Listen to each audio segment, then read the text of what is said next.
कश्मीर में operation all out भी लगातार चल रहा है और कब कितने आतंकी मारे गए, जल्दी से एक पिक्चर भी हम आपको दिखाने की कोशिश कर रहे हैं किस तरह से ये ऑपरेशन आगे बढ़ा है। तो जरा ईयर वाइज हम आपको बताते हैं। सबसे पहले बात 2015 की बात करें, 108 आतंकी मारे गए। 2016 अगले साल 150 आतंकी मारे गए, यानी कि 15 से ज्यादा, 16 में ज्यादा आतंकी मारे गए। 2017 में वो फिगर और आगे बढ़ता है, 213, यानी 208, 108, 150 और 213।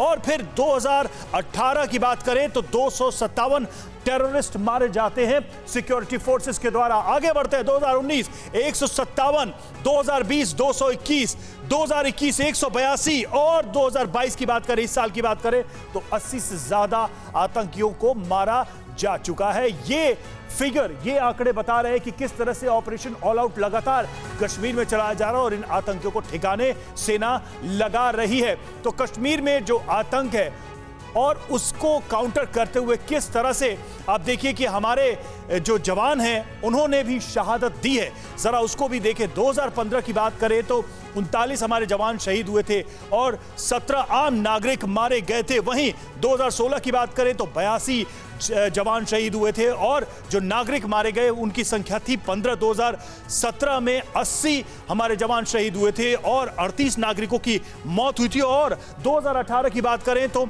91 जवान शहीद हुए थे और नागरिकों की बात करें तो 40 नागरिक जो है उन्होंने अपनी जान गंवाई थी। अगले साल की बात करें 2019 तो 80 जवान 2019 में आतंकियों से लोहा लेते हुए शहीद हुए थे। 39 आम नागरिकों की मौत हुई थी। 2020 में देखें तो 62 हमारे जवान शहीद हुए थे और जो नागरिक हैं, आम नागरिक, उनकी संख्या 37 थी जिनकी जान चली गई। 2021 में 44 जवान शहीद हुए थे और 41 आम नागरिक मारे गए थे। तो अगर नंबर्स की भी बात करें, हालांकि ये कोई संख्या नहीं है, ये वो लोग हैं जो कश्मीर में नॉर्मलसी लाने के लिए लगातार लड़ रहे हैं और लगातार संघर्ष चल रहा है। हमारे तमाम मेहमान भी इस वक्त जुड़े हुए हैं, उनके पास भी हम चलेंगे, लेकिन सबसे पहले इरफान के पास हम चलेंगे। इरफान हमारे साथ, हमारे सहयोगी जुड़े हुए हैं। इरफान, एक बहुत स्पष्ट सवाल मैं आपसे पूछ रहा हूं और मुझे लगता है कि आप चूंकि ग्राउंड पे हैं तो ज्यादा इस बात का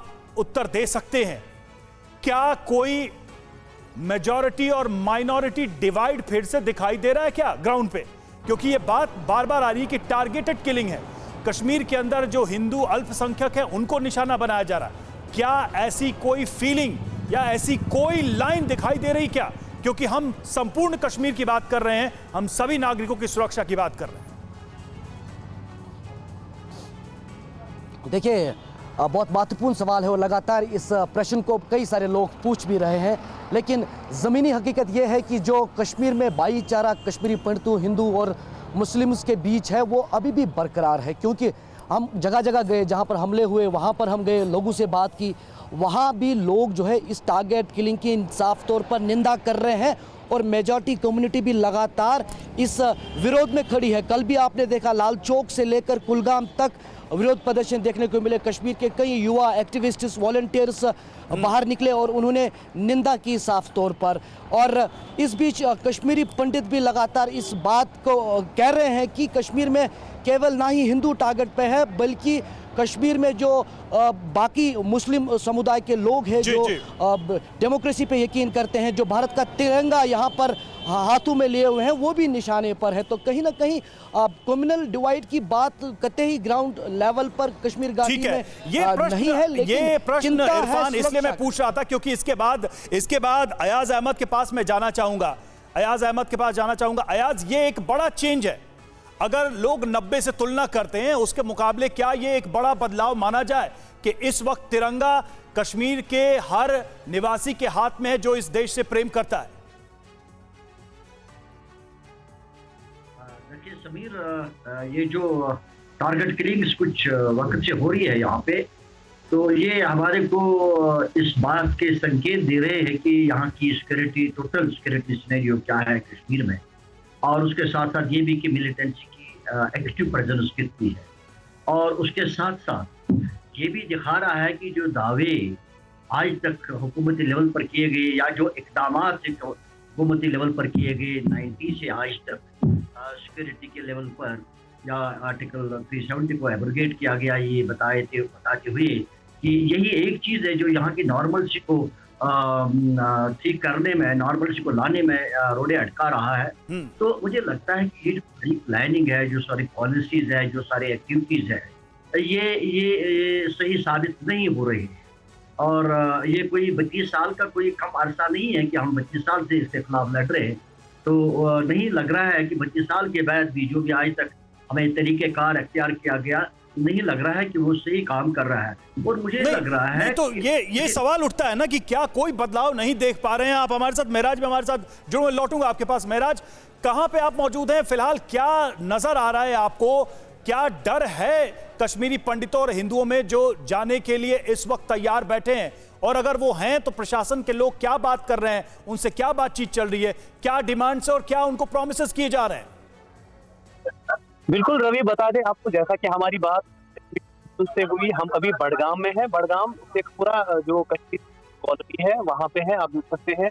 अंदरूनी सुरक्षा के होते हुए भी यहाँ पे बाहर की जो सुरक्षा है उसको भी जो है चौकन्ना रखा गया है। कुल मिलाकर कहें तो जो सरकार के सामने चिंता और चुनौती है वो हाइब्रिड मिलिटेंसी।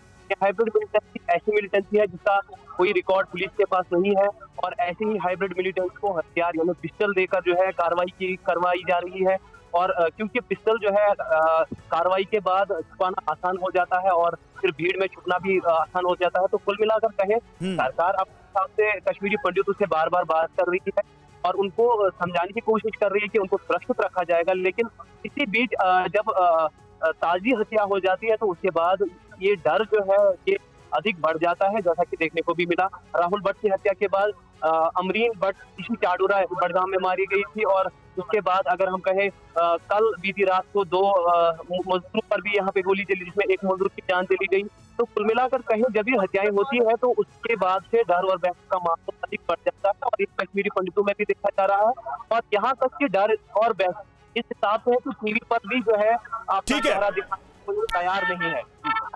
ठीक है, विपिन चौबे भी हमारे साथ, हमारे सहयोगी जुड़े। विपिन, जो स्थितियां हम देख पा रहे हैं और जो हमारे सहयोगी लगातार ये बात बता रहे हैं कि हत्याएं चल रही हैं और इस बीच पलायन का भी काम चल रहा है, जो प्रॉम्प्ट एक्शन है अभी इस वक्त लोकल एडमिनिस्ट्रेशन की तरफ से कम वहां पर जहां कश्मीरी पंडित रह रहे हैं, जैसे आप भी बता रहे थे, जहां पर वो लोकेटेड हैं इस वक्त, वहां पर क्या प्रॉम्प्ट एक्शन लिया जा रहा है सिक्योरिटी के वास्ते भी, और इसके अलावा अगर वो यहां से निकल रहे हैं तो उस दौरान भी उन पर कोई अटैक ना हो, उस मूवमेंट को भी सिक्योर करने के लिए?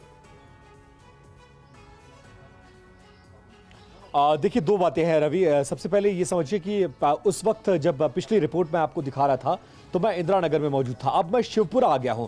शिवपुरा भी दूसरा वो इलाका है जहां पर कश्मीरी पंडित सबसे ज्यादा है, और इस वक्त मैं जिस घर में खड़ा हूं ये भी एक कश्मीरी पंडित का परिवार यहां पर रहता है, और उन्होंने बहुत मुश्किल से अपने घर में हमें एंट्री तो दे दी, लेकिन इस शर्त पर कि हम ना तो सामने आएंगे ना हम बात करेंगे। इससे आप अंदाजा लगाइए कि डर और दहशत कितनी ज्यादा है। अड़ी सोमवार से शुक्रवार शाम 6 बजे सिर्फ TV9 भारतवर्ष पर।